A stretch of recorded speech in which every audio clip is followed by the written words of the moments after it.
రొయ్యల కూర స్మెల్ వస్తుందని చాలామంది ఇష్టపడరు కదా. ఇలా చేయండి, అసలు స్మెల్లే రాదు, తృప్తిగా తింటారు. రొయ్యలను ఒక 5 నిమిషాల పాటు బాగా వేయింపుకొని చల్లారాక వాటికుండే తల, తోక, పులుసులు ఇలా ఒక్కొక్కటిగా మిగతా వాటన్నిటిని కూడా ఇలా తీసేసుకోవాలి. అవి మునిగేంత వరకు వాటర్ పోసుకోవాలి. మీకు ఒకవేళ త్వరగా నానాలంటే వేడి వాటర్ పోసుకోండి.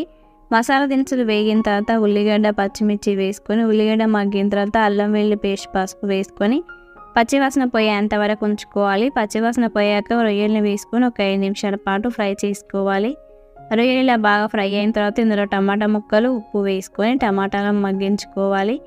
టమాటాలు ఇలా సాఫ్ట్గా అయిన తర్వాత తగినంత కారం, గరం మసాలా, ధనియా పొడి వేసుకొని కారాన్ని కూడా 2 నిమిషాల పాటు మగ్గించుకోవాలి. కారం మగ్గిన తర్వాత ఒక పెద్ద గ్లాస్ వాటర్ పోసుకొని కలుపుకోవాలి. ఒక 5 నిమిషాల పాటు ఉంచుకోవాలి. కొంచెం పులుసులా చిక్కగా అయిన తర్వాత చివరిగా కొత్తిమీర వేసేసుకొని సర్వ్ చేసుకోవడమే.